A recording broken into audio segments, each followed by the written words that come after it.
Hi guys, today we're going to be going through PAILs and RAILs of the hamstrings, which is something I learned on the functional range conditioning course a couple of weeks ago, but even though I only learned it 2 weeks ago, I've given it to so many of my patients, so I figured I'd better make a video about it. The number one rule, as with all this stuff, is that it should never hurt. So if just the position of getting into stretch hurts you, or if as you start to contract the muscles, which I'll show you in a minute, if the contraction starts to hurt you, then just back off and stop.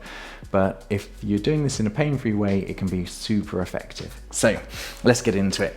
The only thing I use is something for balance, and in a kneeling position, making sure my knee is comfortable. I'm going to have one leg out in front of me and hinge forward. So I'm hinging at the hip to feel a stretch.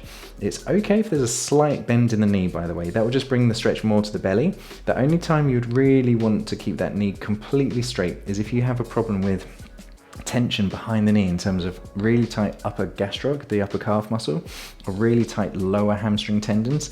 By locking out that knee, it's going to bring focus here. If you want to stretch the belly though, a bit higher, having a slight bend in the knee is actually a good thing. So you can decide, do you need to stretch this stuff or do you need to stretch this stuff more? Once you've found the bit that you think is most valuable, then hinge forwards, find a stretch, and we're just going to relax, and we use the word melt. So in order to do that, we can just take nice slow breaths and just relax and breathe. What I do when I'm relaxing and melting is I imagine a torch is coming out my belly button, and I just gently twist side to side, finding what works. There will be some angles that just feel a little bit more necessary than others. So now that I've found that point and I've melted and relaxed and it just feels a little bit easier, now we're going to do stage 2, which is the PAIL, which is to push down. So we're contracting the stretched side of the joint. So here I'm just going to push my heel down. Imagine pushing your heel right down to the center of the earth, contracting the back of this thigh.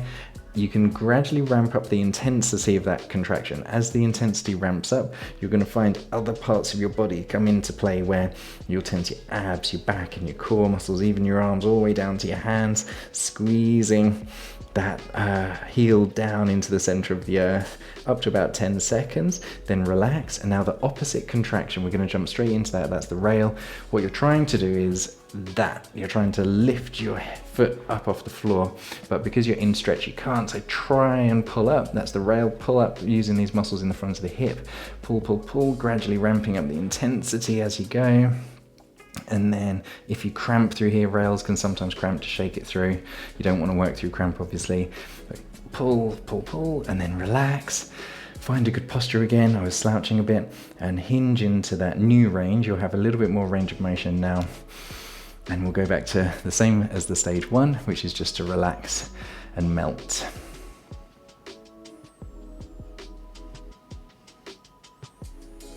Cool. So the other side here, if you're following along and doing this with me, we'll find the stretch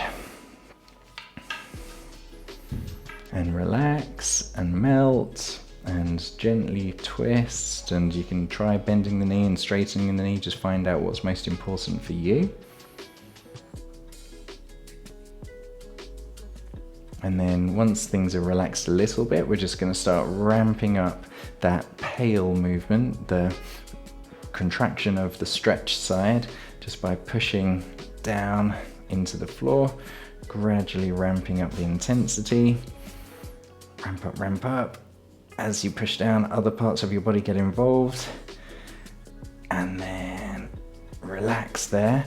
Now we're going to try and lift that leg up and pull the foot off the floor. You won't get anywhere. This is an isometric contraction because you're already in maximum stretch or near maximum stretch. Keep pulling, ramping up the intensity, and then relax. Find a good posture again if it's fallen like mine did. And just relax again in this new range. So you could do this again. You could do it the same again, both sides. My rule with whether you do it again or not is you have to ask yourself, could you do that exercise with the same intensity that you just did it? If you feel like you couldn't quite go to the same intensity because the muscles just feel a bit fatigued and tired, that's you done for the day. If you think you could do it with the same intensity, you can have another round, but it is quite intense. So I learned this on the functional range conditioning course. Another thing I learned was the CARs, the controlled articular rotations, and I will leave that with you up here. And until next time, have a healthy and happy week.